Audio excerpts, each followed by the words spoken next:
Una historia empieza y otra se termina, una que se queda y otra que camina, pero la que muere no es la que se olvida, aunque se pretendan memorias vencidas, porque las edades se unen algún día, la vida es redonda y la historia gira.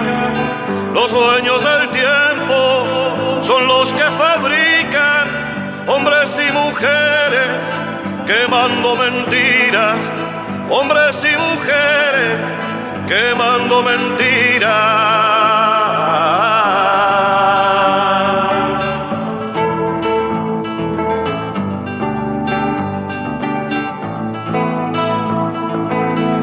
Una historia guarda raíces queridas y los ojos llenos de agua contenida, y un porqué gigante buscando familias y madres de tierra venciendo su herida, porque hay otra historia bajo la ceniza, igual que una estrella que adentro ilumina, y el fuego sembrado será la semilla que arderá mañana, quemando mentiras, que arderá mañana, quemando mentiras.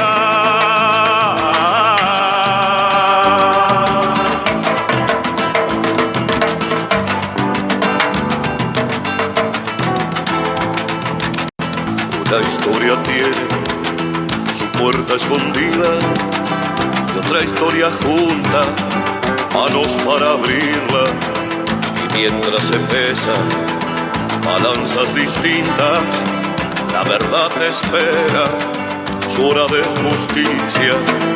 La historia no calla su voz convencida cuando la construyen quienes la germinan, y el futuro es niño que recién respira, y los niños crecen quemando mentiras, y los niños crecen quemando mentiras. La la la la la la la la la la la, quemando mentiras. La historia es la vida, quemando mentiras.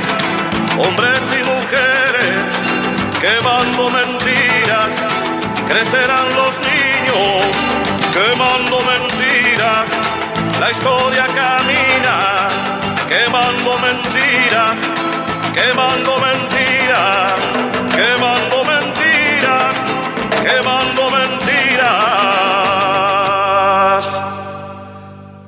quemando mentiras.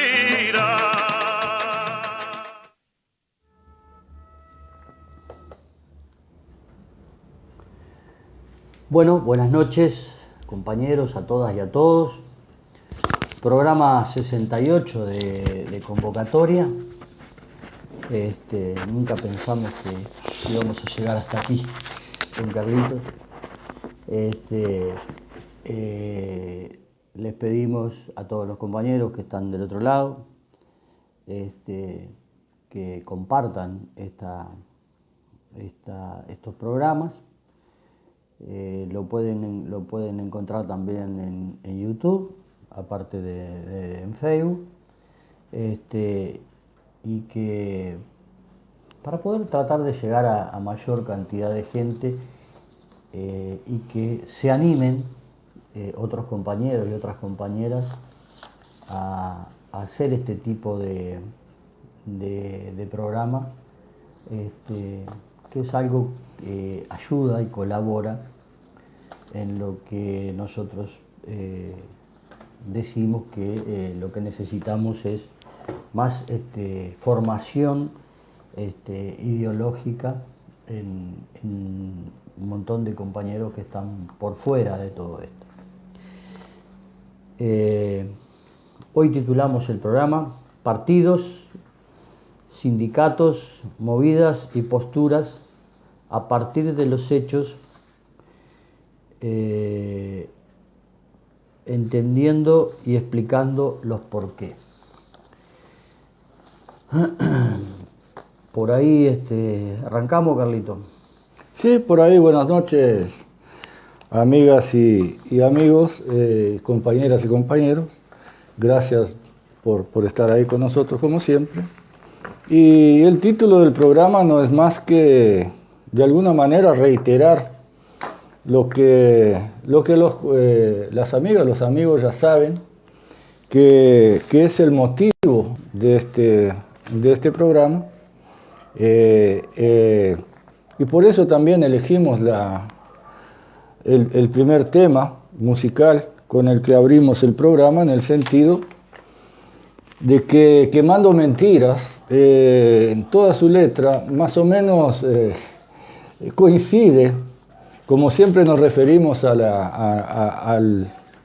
arte de vanguardia, nos referimos al arte revolucionario, al arte que en cada etapa de la historia de la humanidad se posiciona del lado en el sentido de evolucionar, de la evolución de la humanidad, un arte, la poesía, así como la ciencia en otro momento de la historia, tan perseguidos cuando van y reprimidos cuando van en contra de los intereses dominantes de cada momento histórico.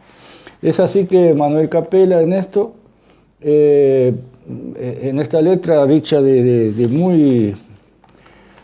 muy poética manera, nos resume con esa letra más o menos el motivo de nuestro emprendimiento con Wilder, en el sentido de ir quemando mentiras, llevando, usando los hechos puntuales de cada momento de nuestro país y en la región, para ir ayudando o aportando desde nuestro punto de vista al entendimiento de lo que se trata, de lo que en realidad se trata, todo lo que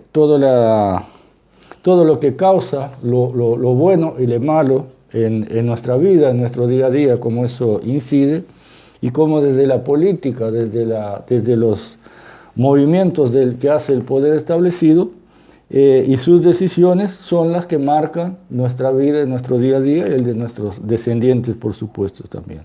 Así que, como dice la letra, el objetivo es que hombres y mujeres vayamos quemando mentiras para que también crezcan los niños, como dice la letra, quemando mentiras. Así que empezamos, Wilder. ¿Por qué tema querés? Adelantamos. Hoy nos vamos a referir, en primer lugar, al tema de Perú, por supuesto, a nuestro enfoque de lo que significan el resultado de estas elecciones en Perú, con Pedro Castillo como presidente. Aparentemente todo indica a esta altura que así se dio el resultado electoral en el Perú,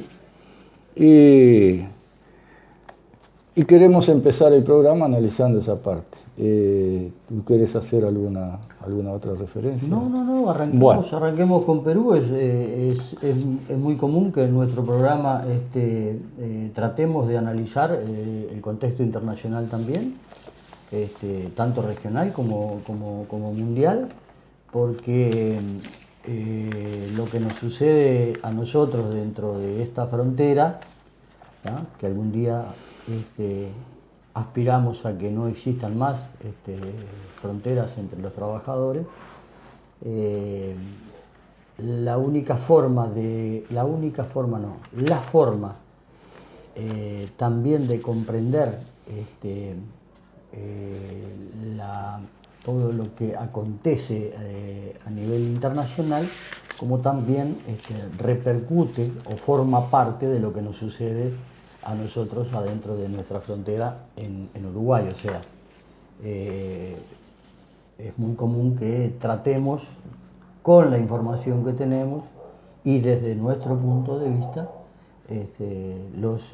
siempre traer, cada vez que se presentan, análisis internacionales, claro, para trazar un paralelismo entre lo que acontece en otros países, en este caso a nivel regional, en América del Sur,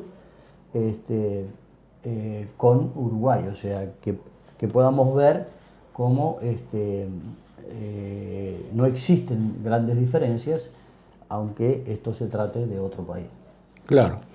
Sobre Perú en concreto ya hablamos en la última sustitución presidencial y analizamos muchas veces acá los golpes de Estado de nuevo tipo que se dan cuando las burguesías, en realidad el verdadero poder en los países, hasta a veces por enfrentamientos internos, interburgueses de intereses, terminan a través de la justicia, la prensa y el Parlamento llevando adelante golpes de Estado de nuevo tipo, decimos nosotros, ya no pasando la gestión de gobierno directamente a los militares, sino lo hacen desde el poder civil burgués, con los militares, con su brazo armado como respaldo de fuerza, como respaldo armado de poder sobre la vida y la muerte de los ciudadanos a través del uso de las armas, como respaldo de una burguesía que va resolviendo sus luchas internas sin llegar al extremo, como pasa muchas veces, de tener que entregar directamente la gestión de gobierno a los militares, al propio brazo armado a servicio de la burguesía. Bueno, es así que hemos visto en Honduras, en Paraguay, en Brasil y en Perú, de lo cual estamos hablando, este tipo de tácticas usadas para que las burguesías nacionales, en concordancia con la burguesía mundial, dirigida desde el imperio, en este momento desde Estados Unidos, llevan adelante estos cambios, rompiendo la legalidad por ellos mismos establecida, que es esto que nos hacen llamar democracia, que no es nada más que una dictadura de clase, una dictadura burguesa, mundial. Y este es un tema que tendremos que abordar en algún momento, Wilder. Sí, vamos a tener que abordar, sí, ese tema, Carlitos, y el hecho de que hasta ahora no hayan replicado como replicaron en los años 70 con dictaduras armadas en todo el continente. No dejan de existir. Eso tiene mucho que ver con la cuestión de la memoria. Vamos a tener que referirnos a eso. Pero también le recordamos a los compañeros y las compañeras que Convocatoria hizo un programa especial que se llama Convocatoria y la Democracia, que, a ver cómo lo decimos, Carlito, recomendamos, aconsejamos, invitamos a que vean nuestra postura. a que lo vean, porque también de esa manera pueden comprender aquellos que recién llegan a Convocatoria cuál es la intención que tenemos. Claro, lo hemos repetido resumidamente en varios programas, hasta porque nosotros también hemos ido, supongo, mejorando, calculo que mejorando en estos 68 programas, la forma de explicar, hemos ido dándole forma a las palabras, lo que está en nuestro pensamiento, que a veces por no ser docentes, por no trabajar con la palabra, como los docentes, sino que tanto Wilder como yo trabajamos con nuestras manos y hacemos esto acá partiendo de una cierta dificultad de expresión que a veces tenemos para explicar las cosas y que creemos que hemos ido mejorando, soltándonos un poco, como dice Wilder, y capaz que vamos madurando en ese sentido la forma de explicar. Pero decía que alguna vez tendremos que repetir, porque a veces se discute el dominio mundial. Cuando te dicen los comunistas pretenden dominar el mundo, los revolucionarios pretenden el dominio del mundo. Y nosotros le preguntamos, los revolucionarios no lograron el dominio del mundo. ¿Alguien se imagina la revolución burguesa funcionando solo en Francia, donde tuvo su origen más notorio? ¿Alguien se puede imaginar monarquías en el resto del mundo bloqueando económicamente la revolución burguesa de Francia durante estos 200 años? O sea, toda esa discusión que se da en la interna de las izquierdas a veces sobre revolución permanente, sobre si el socialismo en un solo país o a nivel mundial, la burguesía nunca tuvo problema para resolver eso.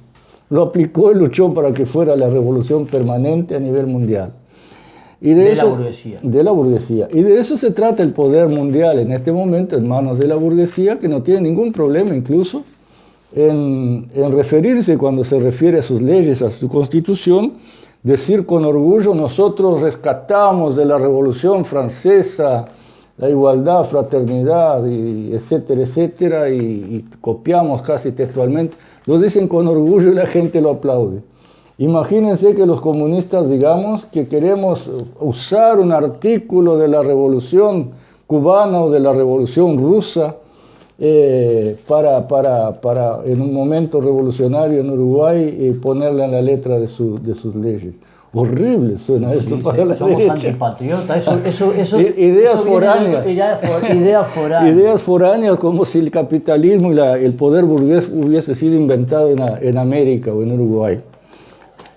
Bueno, pero volvamos al Perú, donde fue electo este hombre en una situación, como narramos en aquel programa, de gran lucha interna burguesa del poder en Perú, luchas internas justamente por no lograr darle respuesta ni a su pueblo ni a sus propios intereses sectoriales allá adentro. Y entonces entran en esa disputa, en ese caos, que antes, como decíamos, resolvían entregando, cuando veían que se podía echar a perder su sistema o cuestionar su sistema, ponían directamente a las Fuerzas Armadas, o sea, la burguesía entregaba la gestión de gobierno directamente a las Fuerzas Armadas para salvar su sistema. O sea, no se tocaba la propiedad privada, no se tocaba la economía de mercado, no se tocaba nada de lo que es fundamental para el dominio burgués, y en definitiva esas dictaduras lo que hacen es, en un momento de caos por las disputas internas de la burguesía y la falta de respuesta al pueblo, poner en su brazo armado la gestión de gobierno. Ya no lo hacen, a no ser que sea muy necesario. Lo que están haciendo en los últimos años son estos golpes de Estado de nuevo tipo para de alguna manera recomponer reorganizarse, poner las cosas en su lugar según ellos, usando la represión necesaria para aplacar la rebelión popular, y así volver luego de un tiempo a instrumentar una elección manejada por ellos, por supuesto, en la cual ponen en la legalidad de vuelta su institucionalidad y su dominio, el dominio a través de la defensa de sus intereses, con un cierto nivel de acuerdo entre las clases sociales en el país, ese pacto social que les permite seguir llevando adelante su sistema de dominio y su economía capitalista. Bueno, ahora resulta que es elegido este hombre en un país donde a semejanza de Brasil hay muchos partidos.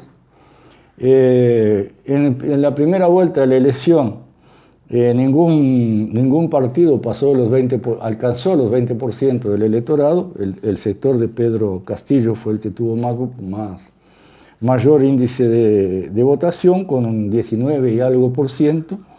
Van a segunda vuelta, donde se forman dos bloques, por supuesto, aparentemente muy opuestos uno al otro,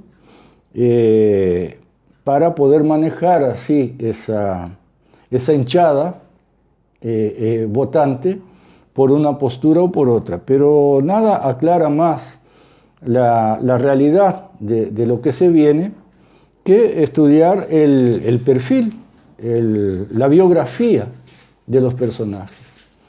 Y nos vamos a centrar directamente a Pedro Castillo porque, por supuesto, Fujimori, la mayoría de los compañeros saben de quién se trata, la hija del hoy preso por lavado de dinero y por todo tipo de crímenes, Alberto Fujimori, y está la hija de él, la Keiko, que también está cuestionada estuvo presa incluso por lavado de dinero y corrupción en toda la cuestión de Odebrecht y todo esto. Y se presenta este Pedro Castillo, que es un hombre del interior profundo del Perú, maestro, pero que tiene una biografía.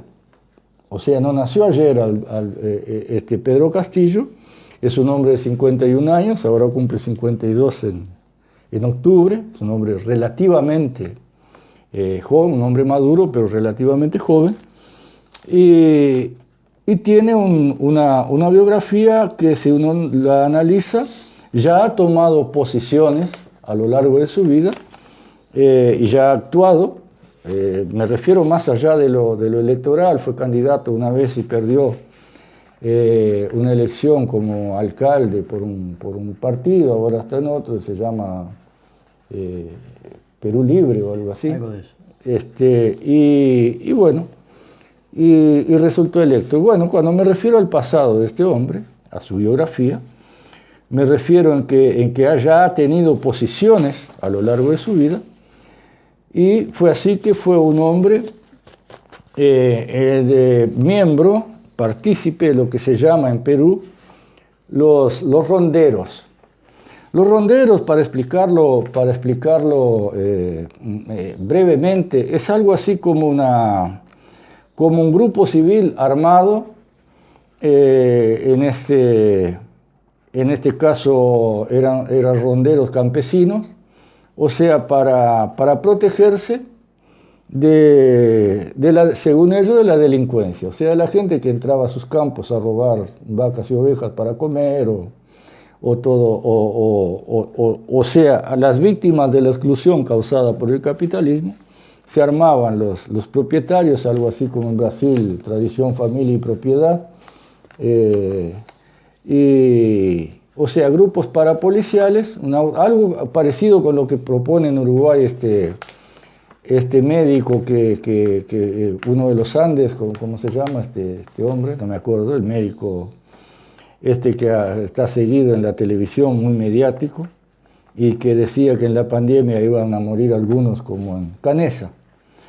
Iban a morir algunos como murieron en los Andes, pero que eso era normal, y que lo importante era seguir con la movilidad responsable, o sea, apoyando al gobierno del virrey y su prioridad de la economía sobre la vida, a lo cual ya nos hemos referido acá, y que sigue esta tragedia que sigue vigente en Uruguay. Bueno, este hombre, Canessa, propone que en los barrios hayan grupos armados de vigilantes, vecinos, para combatir la delincuencia, a la cual ellos no ven como creada por el sistema, sino como gente que nace mala y que va a atentar contra sus derechos y sus propiedades. Bueno, este Pedro Castillo fue un rondero, pero no solo ahí. En 1992 pasó a integrar lo que se llamaron los comités de autodefensa. Esto en la zona rural fue en aquel periodo de guerrillas, cuando estaba Sendero Luminoso y otro grupo más que no me acuerdo el nombre,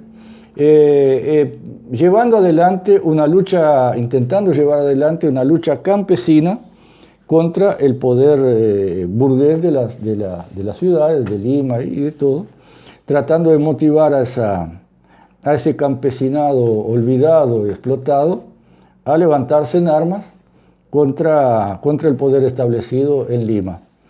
Resulta que hubo ahí, por supuesto, en el sector del campo una división entre los que apoyaban y los que no apoyaban. Bueno, ahí tomó una posición el actual presidente y fue a favor del poder del Estado, al poder de Lima, o sea, actuó como los comités de autodefensa no eran nada más que paramilitares armados, matando campesinos que apoyaban, resumiendo, le daban muerte a los campesinos que apoyaban a la guerrilla y por supuesto peleaban contra la guerrilla en conjunto con el ejército.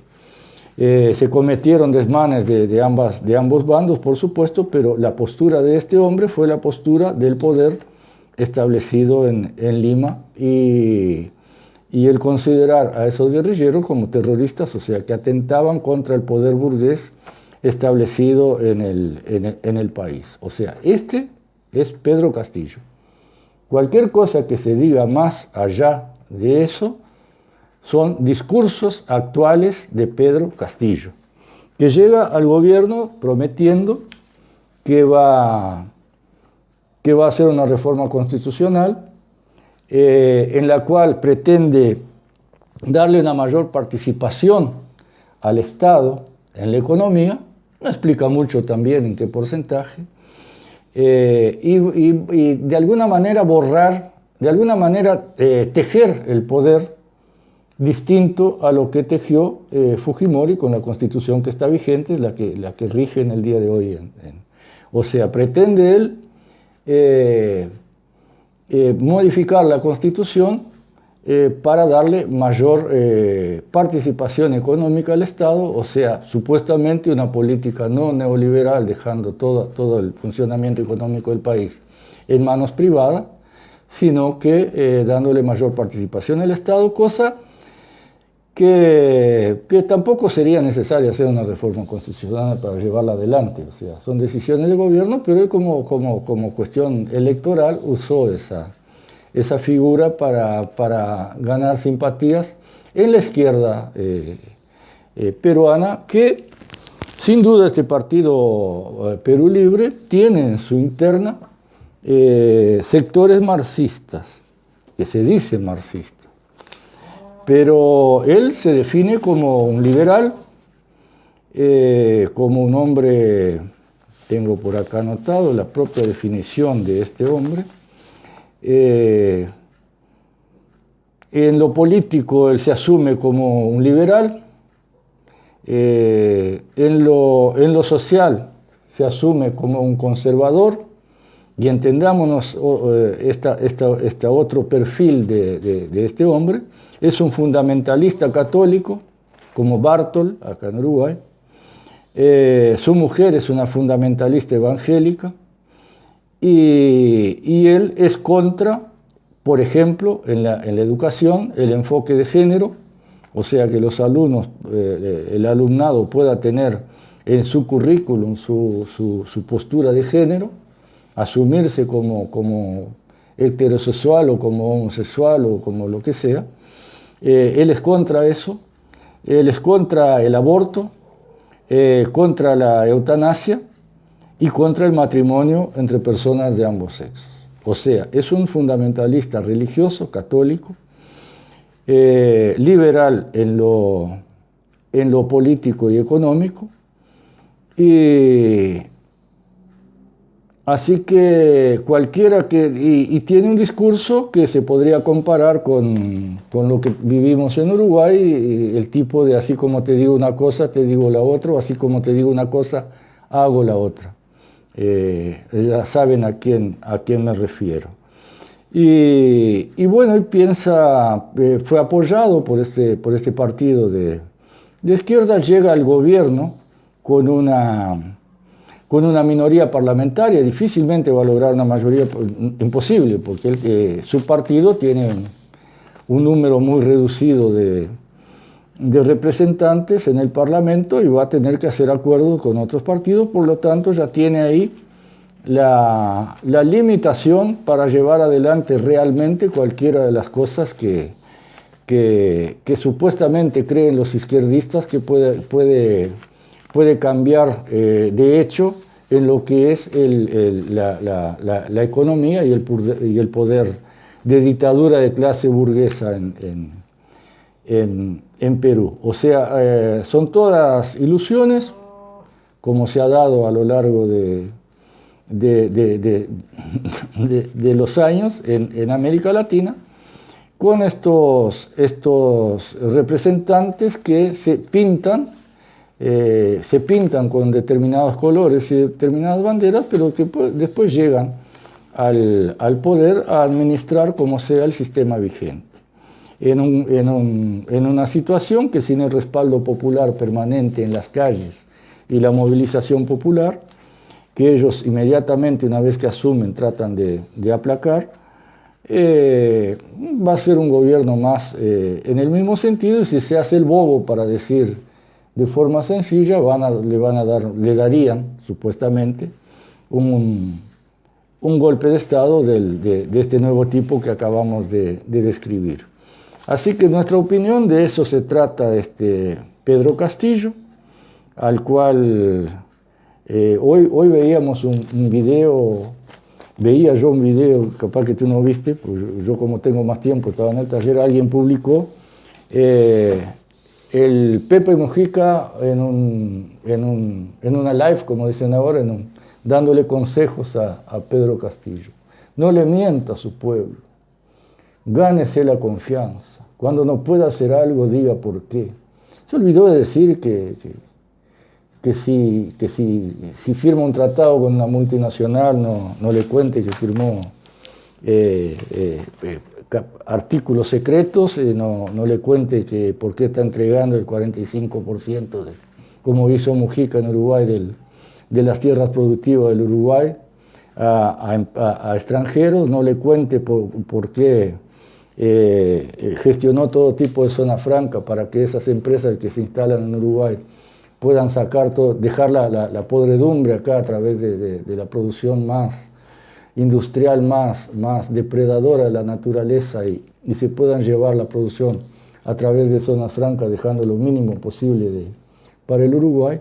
Bueno, ese consejo le habrá dado en privado. Públicamente hizo ese discurso de boliche para que los seguidores del mito y del fraude planetario Mujica lo repliquen y lo aplaudan por las redes, y bueno, es una clara señal de lo que se trata este Pedro Castillo, porque si fuera un Chávez, un Maduro, un Evo Morales, que tampoco son ningunos comunistas revolucionarios, pero están bastante más a la izquierda, por supuesto no estarían escuchando los consejos del Pepe Mujica. Pero eso demos largas, que el tiempo se irá encargando de aclarar estas situaciones. Wilder, eso era lo que yo tenía con respecto a este hombre. Castillo, que además dice, discúlpame, solo un puntito me falta, con respecto a las mineras y a las multinacionales, promete que va a charlar con ellos, a pedirles o a negociar, no sé desde qué punto de vista va a negociar, para que en vez de llevarse el 70% de lo que recauda, de lo que ganan, de sus ganancias del país, a sus países de origen, y dejar solo el 30%, como lo hacen ahora, que inviertan y dejen el 70% en el Perú y se lleven un 30%. Ahora no aclaró qué va a hacer si le dicen que no. Hasta ahí no llega. O sea, es un discurso de buenas intenciones. No solo que no aclaró, Carlitos, sino que en los números generales capaz que el porcentaje sea ese. Pero hay empresas que están dejando un 3 o un 5% de canon a Perú. Los libros son cerrados.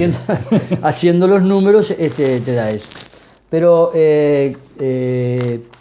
trazando paralelismos, y tratando de desnudar, de desarmar esta madeja, cuando hablamos de estas cosas, el análisis de por qué un presidente puede llegar con un 20% a ser presidente.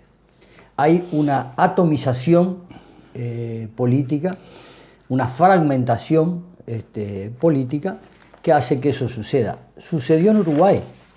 O sea, la calle Pou no ganó las elecciones con un 40 y pico por ciento. No, él obtuvo 20 y algo, ¿no? 20 y poco. 18 tuvo. 18. O 28, no me acuerdo. No me acuerdo, pero sé que para llegar al 50, al 50 punto no sé cuánto por ciento, tuvo que tejer alianzas con todo lo que no estaba en el frente. Sí, con todo lo que no estaba en el frente. Entonces hay que prestarle atención a estas realidades políticas que se están dando y que posiblemente se sigan dando, porque tal cual lo decía Carlitos, o sea, no cubren las expectativas de los pueblos, estos gobiernos que vienen a hacer más de lo mismo, o sea, a estar dentro del sistema, tratar de humanizar el capitalismo, como les gusta decir, o llamar los gobiernos progresistas, que hoy nos enfrascamos con estamos discutiendo lo del gobierno progresista con Carlitos, o sea, hasta dónde lo podemos llamar progresista. Fue un título que lo pusieron ellos y que capaz que deberíamos de discutirlo, si fue progresista o fue regresista desde el punto de vista... Por lo menos conservador. Bueno, por lo menos conservador, ¿viste? Vamos a tener que seguir discutiendo eso. Pero hay que prestarle atención a esta atomización de fuerzas políticas que se está dando en todos lados. Capaz que lo que deberíamos de prestarle atención también es que hay algo que viene de abajo, muy lentamente. Hay una organización que está viniendo de abajo. Hay un núcleo duro de conciencia de clase que está dando la batalla en todos los países. En todos los países. El problema está que nos han hecho creer que es tan grande la distancia, ¿tá? O sea, cuando hay una propuesta de izquierda en un país, es muy común que el electorado que tenga un sentir con la izquierda dicen que es muy grande el vacío que hay entre los partidos llamados progresistas y la izquierda legítima del otro lado. O sea, no quieren pegar ese salto al vacío, porque la izquierda se corrió hacia la derecha. Entonces el vacío es muy grande. Y ahí hay ciertos, ¿cómo de llamarle? No son ni temores ni son recelos. O sea, encuentran que el abismo es muy grande para intentar ese salto. Tarde o temprano, ese salto se va a dar, y desde acá una de las cuestiones de por qué estamos con esta patriada de convocatoria es que a medida que ese proceso se va dando, vayamos entre todos, nosotros y ustedes, organizando achicando ese vacío, tendiendo ese puente para que emigren de esos partidos progresistas que son parte del sistema hacia la izquierda. Entonces, por ahí el hecho de que siempre tratamos de hacer un paralelismo, e incluso arriesgamos con nuestro análisis el poder equivocarnos. Pero hasta ahora no hemos andado muy errado en todos los análisis que hicimos de las elecciones en Argentina, de las elecciones en Brasil. de lo que sucede en Chile, de lo que sucede en Colombia, por el hecho de un análisis profundo de cada una de las expresiones que vierten ellos. Porque es muy lindo decir voy a cambiar la Constitución, voy a cambiar la relación de 30% para mi país, 70% para el exterior, la voy a invertir. Es muy lindo. La Calle ganó haciendo la campaña del miedo. Hasta el día de hoy, la cuestión de la seguridad, yo no sé qué números manejan ellos, pero es un hecho que no ha solucionado ningún problema de la seguridad. Porque a medida que haya más y más hambre y falta de trabajo en este país, va a seguir existiendo la inseguridad.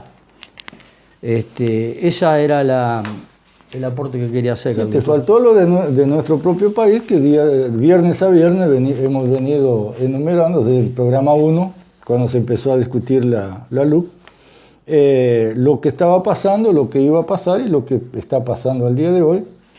Cuando fuimos describiendo lo que significaba la asunción al gobierno, el poder siempre estuvo en las mismas manos, del sector más radical del capitalismo, o sea, el sector que lleva adelante el sistema neoliberal capitalista, la necesidad de que para implementarlo y ante esa implementación aumentar la injusticia social hacia abajo, por supuesto, la necesidad de poner en la letra de la ley aquellos artículos necesarios para legitimar ante el Poder Judicial, que ellos llaman justicia, la represión, la criminalización de la protesta. Y hablamos de lo que significaba que el Frente Amplio se prestara a discutir ese articulado de más de 500 artículos en aquel momento, lo que traería, sabiendo que ellos tenían mayoría parlamentaria para aprobarlo, sin poder llevar eso a público, a la discusión natural que cualquier ley debe tener, y más cuando una ley es un verdadero cambio de todo el pacto social en el país, como es la LUC. Discutirlo, prestarse a discutir, sería darle legitimidad. Lo discutieron, lo previmos desde el principio, lo discutieron, le dieron legitimidad a la ley, votaron en las comisiones con el pretexto de que le habían hecho mejoras, más del 50% de esa ley. Cuando las bases salieron y las organizaciones sociales a pelear por la juntada de firma, por instrumentar un referendo, fueron ellos el freno durante más de 6 meses, la oposición, el Frente Amplio, por más de 6 meses, frenando a través de la discusión la salida a la calle a juntar firmas.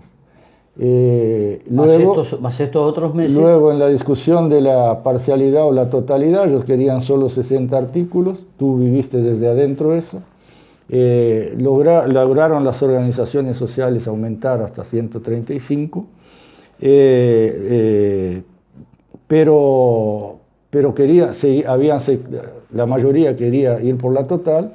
Ellos rompieron las reglas, tiraron la mesa, usaron lo que llamaron la mesa chica, muchos representantes manejados por los partidos integrantes del Frente Amplio, metieron la pesada y votaron rompiendo las reglas y sacaron los 135 artículos. Y asimismo no pusieron nada de la estructura del Frente para juntar esas firmas, porque en realidad ellos querían que la LUC, querían y quieren que la LUC siga vigente tal como está vigente hoy. Se enojan cuando decimos eso, pero las pruebas están ahí. Cuando también analizamos cuando lo mandaron a Michelini, que venía en baja electoralmente, que venía perdiendo posiciones dentro del Frente Amplio, lo mandaron ahí, a esa comisión como representante del Frente, a la comisión por referéndum.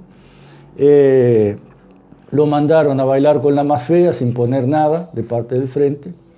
Él vio que iba a terminar su carrera política como un fracasado, o sea, fracasado electoral y después fracasado en la juntada de firma, y dio vuelta a la mesa a él también, y salió con la cuestión de que iban a salir a juntar firmas, iba a haber represión por la supuesta aglomeración, en un gesto que fue la gran preocupación de la dirigencia del Frente, porque justamente ponerse en esa posición significaba darle un impulso tremendo a las bases, una motivación tremenda a las bases para que saliera a la calle, lo que realmente pasó, y el enojo de la dirección del Frente Amplio hizo que lo echaran de ahí.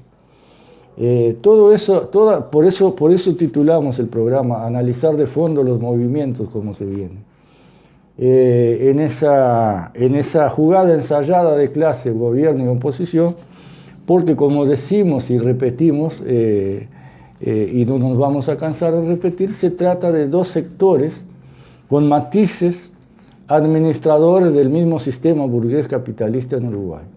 Es por eso que cuando vemos ahora, hoy leía, por ejemplo, Wilder, que Carolina Cose, la intendenta de Montevideo, preocupada por la desnutrición infantil, está instrumentando medidas para combatir la desnutrición infantil. En ningún momento se les ocurre combatir las causas de la desnutrición infantil. O sea, la producción de comida para el mercado y no para la gente, para que coma la gente. En un país que produce comida por lo menos de 3,5 millones de habitantes, que produce comida por lo menos para 14, 15 millones de habitantes, y que tiene la capacidad de producir comida para 25, 30 millones de habitantes. Bueno, resulta que el gobierno de izquierda, de oposición, hoy de oposición, que administró durante 15 años, el capitalismo en Uruguay, es aplaudido porque sale a combatir la desnutrición infantil, seguramente dando comida, dando algún peso más pero sin tocar las causas de la desnutrición infantil en el país. Sin explicar las causas. Sin explicar, sin desnudar por supuesto. las causas. Explicar sería algo impensable para ellos, porque se obligarían a luchar contra esas causas y ya perderían la calidad y la confianza de la burguesía nacional en ser los futuros candidatos para el recambio en la titularidad del Poder Ejecutivo en Uruguay del próximo gobierno uruguayo. Por lo tanto, son los hechos del día a día lo que vienen demostrando lo que a cada viernes decimos acá, basados en la verdad, basados en los hechos concretos. Cuando hablamos de la complicidad de la cúpula burguesa también sindical en Uruguay y su obediencia a los partidos como manejadores, como freno también, como tranca de la lucha de clases en el país, de los trabajadores, como simples reivindicadores de mejoras salariales o de no pérdida de derechos adquiridos con lucha, sin siquiera plantearse la cuestión del poder como debería ser. Y en algún momento vamos a hacer un programa sobre ese tema también, sobre la diferencia entre una lucha sindical, una lucha obrera, dentro de la aceptación del sistema burgués y su sumisión al poder burgués, y lo que es la lucha de clases, por lo natural en la lucha de clases, que es llegar al poder y desde ahí, hacer que no sea necesaria, que se luche día a día por mantener conquistas, y sí que se pueda desde ahí, en lo natural que debería ser una lucha sindical clasista, ir llevando las reformas necesarias, luchando por las reformas necesarias para llegar al poder como clase trabajadora, aquella que lleva sobre sus hombros el país, que sea ella también la que decida qué tipo de gobierno y cómo se va a distribuir la riqueza entre todos la riqueza producida por los trabajadores entre todos los trabajadores. Bueno, cuando hay una cúpula sindical burguesa, aristocrática, como la que tenemos hoy en día, acá hemos venido explicando por qué toman las actitudes que toman, por qué salen de una reunión con el virrey al principio de su gobierno, maravillados, diciendo que es una persona con la cual se puede hablar, y aceptando una rebaja salarial sin exigir ningún tipo de contraprestación, como se suele decir ahora, de parte del empresariado. Salen aceptando una rebaja salarial por la pandemia, pero no le exigen al gobierno una contrapartida con respecto a las ganancias de los Mayaoro. O sea, aceptando también que esos son intocables y que en plena pandemia, como ha pasado ahora en este año y algo de pandemia, han levantado en algunos sectores un 30% más las exportaciones y un 16% más en otros rubros. O sea, han acumulado mucho más plata por salarios menguados, incluso acentuada esa rebaja salarial por la devaluación del peso en los primeros, al octavo día del gobierno de la calle Pou. O sea, cuando vemos un movimiento sindical que acepta y que pelea por mantener en su interna como participantes y con poder de voz y de voto en su interna, el sindicato de los represores, el sindicato policial, en su interna, o sea, tener el sindicato de los represores, la policía, dentro del sindicato de los reprimidos. ¿Entiende? Cuando pelean por mantener dentro de la organización obrera el brazo armado de la burguesía, el que se encarga de defender las ventajas de la clase explotadora, tener ese brazo armado, defensor de las ventajas de los explotadores, en el sindicato de los explotados que luchan contra la explotación. Bueno, cuando llegamos a ese punto es necesario pensar que algo anda mal, ¿no? Que las cosas no están bien. Y bueno, es a partir del entendimiento de esto, entender cómo funcionan estas cosas, es el primer e imprescindible paso necesario para, a través de esa toma de conciencia de la realidad verdadera que vivimos y no la que nos pintan, es el primer paso imprescindible para empezar a instrumentar, empezar a tomar las medidas necesarias, que por supuesto no las vamos a decidir ni Wilder ni yo, sino el conjunto de los que tomemos conciencia de esa situación, empezar a instrumentar las medidas necesarias para cambiar eso y volver a encauzar la lucha obrera, la lucha de clase, en esta sociedad dividida en clase, con una clase explotadora y otra explotada, una clase explotadora que es menos de un 10% de la población contra el 90% de los explotados. O sea, empezar a tomar conciencia de qué medidas se necesitan, qué camino se necesita retomar en el país para volver a luchar contra esta situación, no solo en Uruguay, sino a nivel internacional, que como dice Wilder, están un poco adelante en esa lucha con respecto a Uruguay. Y nuestra preocupación desde acá es que cuando el momento llegue, estemos a la altura de también empujar en el sentido de la superación de la injusticia social que se vive ya en forma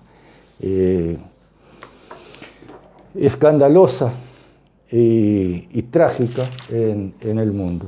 Bueno, es cuando vemos que vamos percibiendo que las cosas están mal, cuando, por ejemplo, el otro día explicábamos cómo toda la burguesía uruguaya, el conjunto del poder en Uruguay, lo está demostrando a través de la prensa, cuando llevaron a la calle Pou a la entrevista con Blanca Rodríguez, no voy a repetir todos los conceptos del programa pasado, reafirma lo que dijimos cuando a una semana de eso, con la misma periodista en el mismo programa, llevan a uno de los candidatos del recambio de la burguesía para el próximo gobierno en el Frente Amplio, del Frente Amplio, retorno al gobierno del Frente Amplio, como fue la entrevista que le hizo Blanca Rodríguez a Marcos Carámbula, que es un hombre que tiene un perfil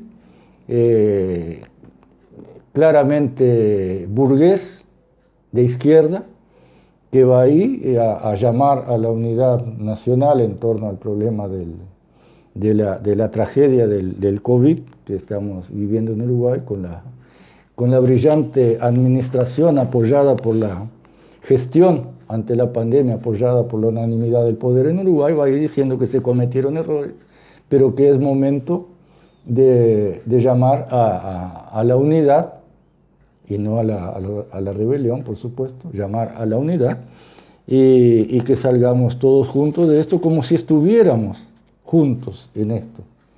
Porque ellos parten del hecho, desde su postura de clase, cuando dicen el hecho de que tengamos diferencias no quiere decir que seamos enemigos. Tenemos diferencias. Cuando alguien dice eso, que es amigo de alguien que está con su gestión, que no son enemigos, está gestionando de forma a que mueren 50, 60 personas por día en Uruguay, en uno de los índices más grandes a nivel mundial de muertes por COVID, por millón de habitantes, por la mala gestión de un gobierno. Cuando alguien dice que no es enemigo de quien está matando al pueblo, de quien está cometiendo un genocidio contra el pueblo por su administración, por priorizar el capital sobre la vida humana, está demostrando lo que es. O sea, es el hombre que se presta a administrar de forma mejor el mismo sistema que está causando las muertes. Si yo no considero que es un enemigo mío, alguien que está matando con su gestión, que está cometiendo un genocidio legal, porque no está cometiendo ninguna ilegalidad, está cometiendo un genocidio legal dentro de la legalidad burguesa, en las leyes escritas por ellos, quiere decir que pertenezco a esa misma. Es como condolerme y lamentar la desaparición física de Larry, a la cual nos referimos el otro día, cuando es un hombre que representó durante toda su vida todo aquello contra lo cual luchamos, Wilder y yo, toda nuestra vida. Más allá del factor humano, es un ser humano que muere, pero reivindicarlo como buena persona, pues no, de ninguna manera. Si creyéramos que fuera una buena persona y que apenas teníamos diferencias, es porque aceptamos la represión policial, el tiro en la bala de goma, la patada, el garrotazo, como forma de domesticar. De domesticar a los, de aplacar a los que no se portan bien según la legalidad burguesa. Es eso lo que demuestra en manos de quién está el gobierno y la oposición y los futuros sustitutos de este descartable, que es la calle Pou, porque es un descartable. Lo importante es que se siga gestionando desde el gobierno el mismo sistema social que permite a la clase social dominante tener la propiedad privada, tener sus ventajas, acumular plata en el lomo del trabajador, sin importarse en el bienestar o malestar de la gente, simplemente desde su sistema capitalista, seguir llevando adelante el sistema con diferentes administradores, con diferentes discursos, con diferentes colorcitos de bandera, pero al final de cuentas salvando el sistema de una pérdida de poder ante la disconformidad de la mayoría de la población. De eso se trata la gestión de izquierda o derecha, la izquierda más llamada progresista o el neoliberalismo, en un sistema de dictadura de clase como son las democracias burguesas, esto que nos hacen aceptar y llamar democracia, donde vale la estafa, donde vale que la justicia sea diferenciada para ricos y pobres, donde vale la represión al pobre y la pasada de mano por el lomo del rico ante un mismo delito, donde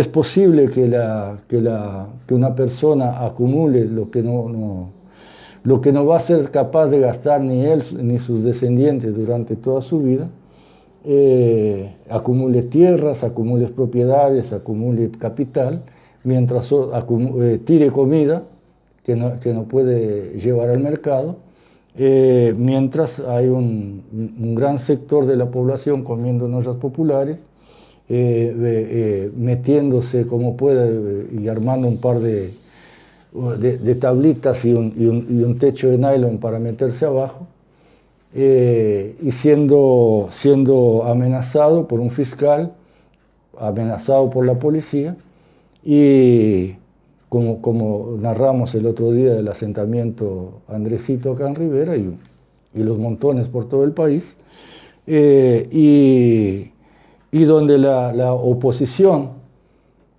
que debería supuestamente luchar por los derechos de esos expulsados del sistema, tratan de simplemente gestionar la ayuda sin contestar el sistema que causa que esos seres humanos tengan que pasar por esa situación. ¿A qué me refiero con eso? Muchas veces ese es algo que me gustaría dedicarle tiempo, pero de cualquier manera voy a tratar de ser lo más corto posible. Durante muchos años hemos escuchado hablar de parte de los políticos, de parte de los representantes en el sistema, que tanto las juntas departamentales como el Parlamento, las cámaras de diputados, los senadores, tienen que ser la caja de resonancia de las inquietudes populares. Muy bien. Decir esto es algo así como decir que el pueblo, las inquietudes del vecino, del pueblo, tiene que ser llevada al representante para que el representante, desde su posición ahí en los órganos parlamentarios, sea el que haga resonar eso ahí para ver cómo instrumenta la solución. O sea, esperando que el vecino sea en definitiva el habitante del país, el representado por ellos, sea el que le lleve el planteamiento a sus representantes para que estos lo hagan resonar en el Parlamento. Decir esto es más o menos como decir que la política es el arte de lo posible. Si esos representantes son incapaces de ver cuáles son las inquietudes del pueblo, además le tiran a ellos la función de ir a plantearles y llevarles elaborada la solución para que ellos lo planteen allá, en vez de ser ellos los que elevan su voz y le dan forma a las inquietudes populares para que sea el pueblo la caja de resonancia que apoye lo que ellos defienden en el Parlamento. De no ser así, ¿para qué están allí? O sea, cualquier dirigente político, cualquier representante, tiene que ser el generador del sonido, de las palabras, de las ideas que resuenen en la población. El pueblo debe ser la caja de resonancia de un dirigente político, y no al revés. Esa es una posición cómoda que asumen ellos justamente para no enfrentar. Doy el ejemplo. En el caso del asentamiento que tenemos acá en Rivera, ¿qué deberían estar haciendo los representantes de la oposición de izquierda en nuestro departamento con respecto a eso. No tendrían que estar presentando en la Junta Departamental la posibilidad de estructurar con leyes, con artículos existentes, la posibilidad de expropiar tierras, de gestionar para que le den tierra, que las máquinas del Estado sean usadas no para amenazarlos, que la justicia del Estado sean usadas para protegerlos, para respaldarlos, que la maquinaria del Estado no termine siendo movida para ir a destruirle las casas, sino que la maquinaria del Estado tendría que ser usada para solucionar ese problema de vivienda. No tendrían que ser los representantes, supuestos representantes de izquierda y de los pobres, de las clases populares del país, los que tendrían que estar allí levantando la voz vehementemente, aunque la mayoría le diga que no, justamente cumpliendo la función de evidenciar y exponer la injusticia del sistema y no estar gestionando como en realidad lo hacen, a ver qué maniobrita pueden hacer para que esos vecinos sean ayudados de forma sin enfrentar la injusticia que causó que estén allí. O no presentando determinadas cosas porque les van a decir que no. ¿Qué les importa que le diga que no? El hecho es que lo tienen que decir y que eso resuene con la mayor fuerza posible en el pueblo.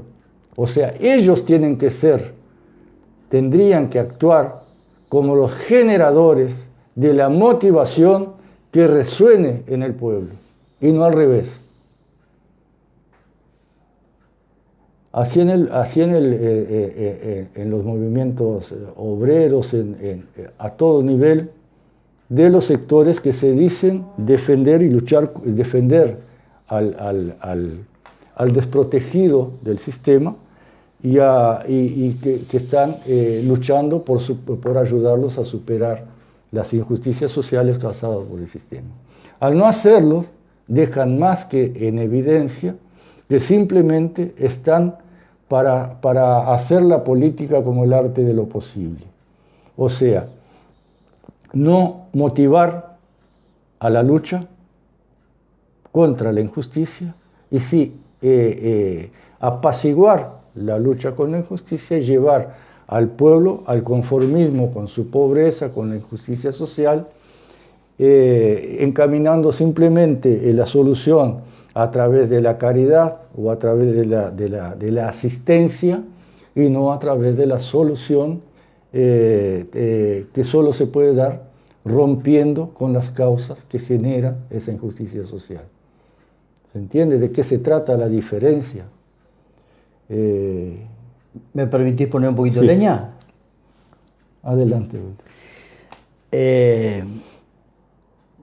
Tocaste algo que está interesante.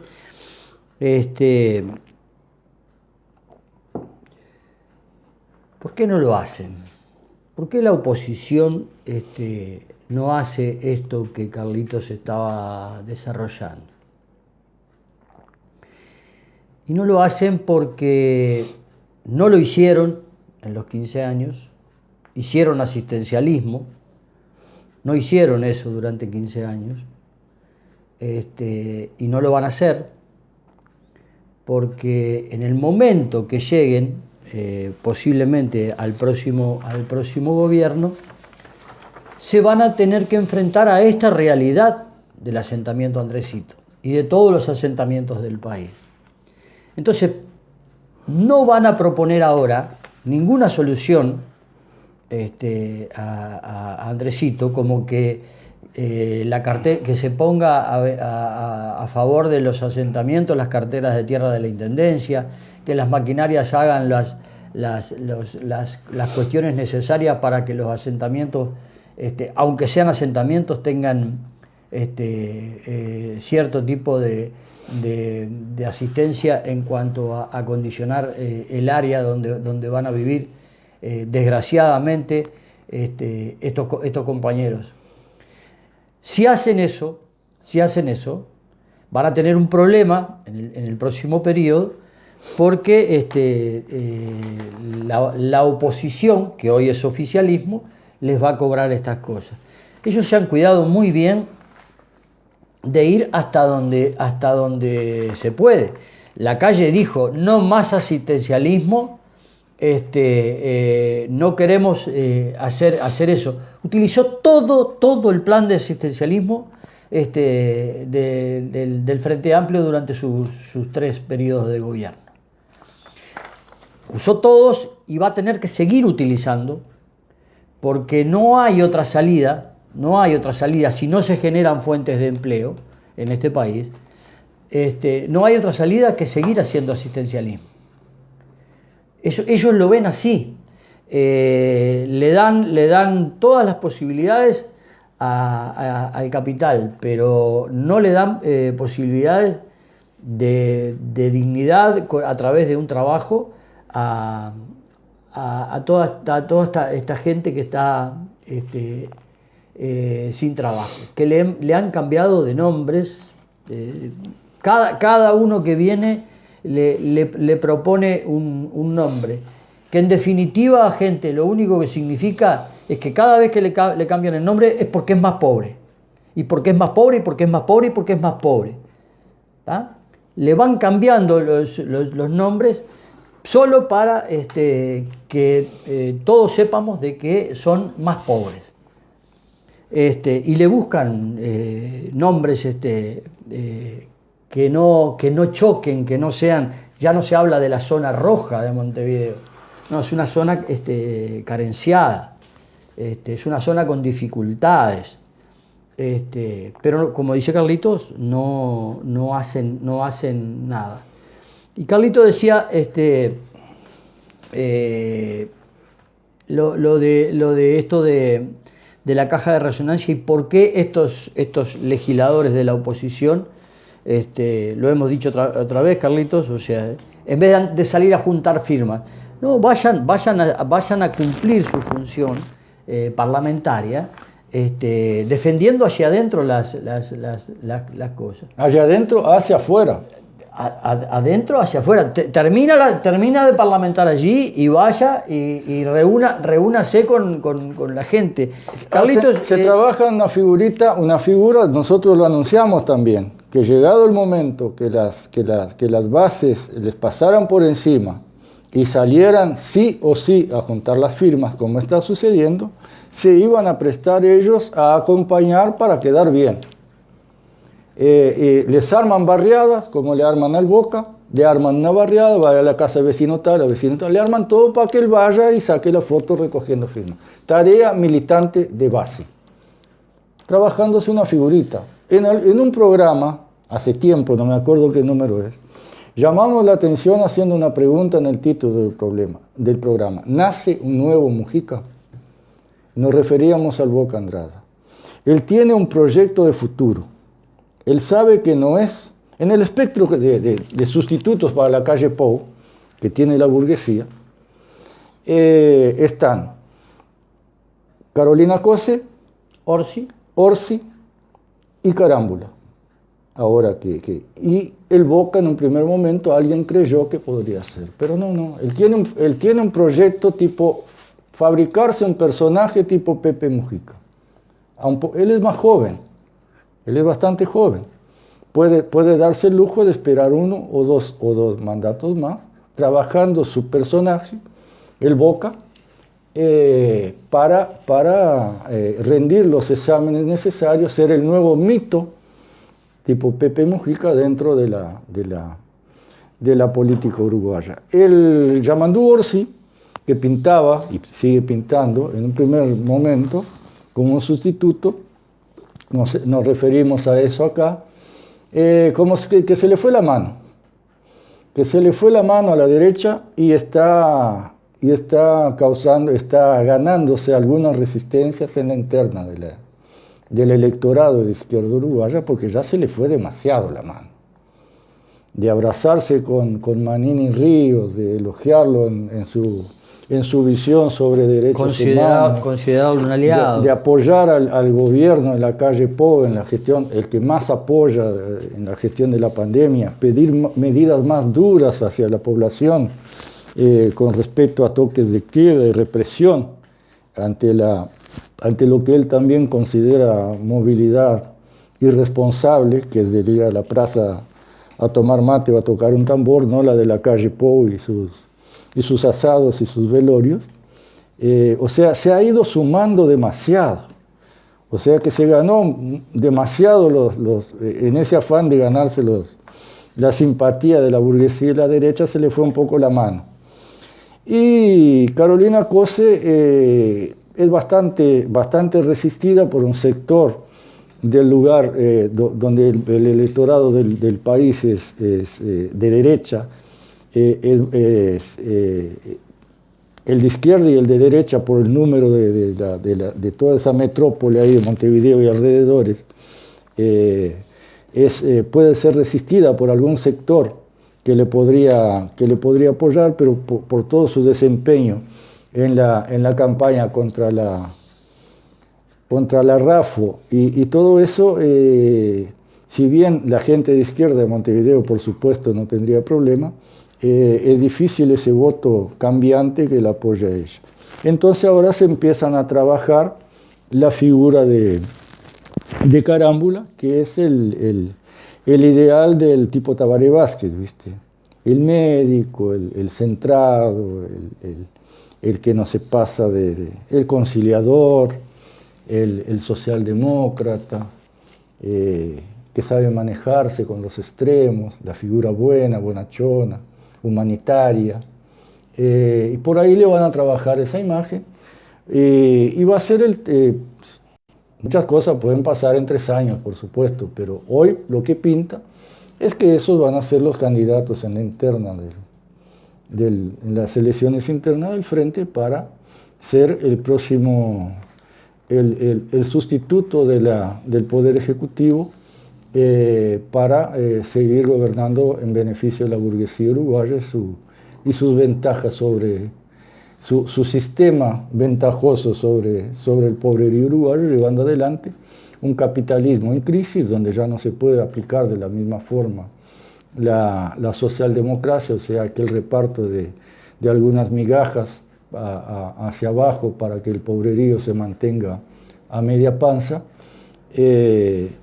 o sea, combatiendo esa política de asistencialismo, compensatoria, caritativa, sin combatir las causas de lo que los llevó a necesitar la política caritativa y bondadosa de la izquierda administradora del capitalismo.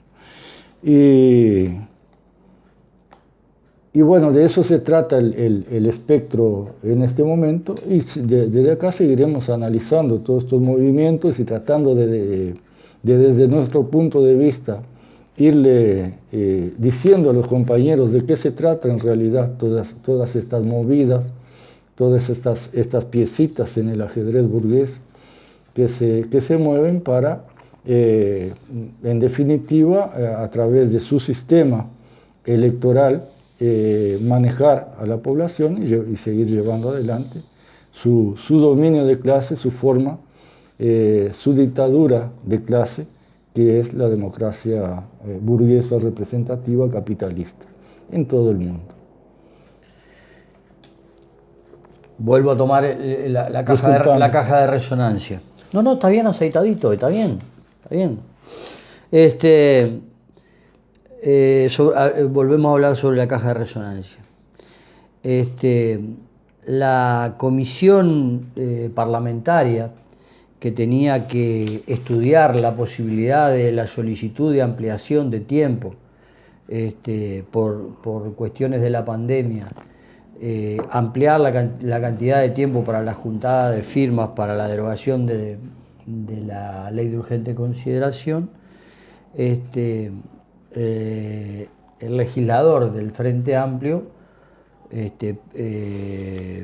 propuso archivar esa solicitud porque era sabido, según lo dice él, de que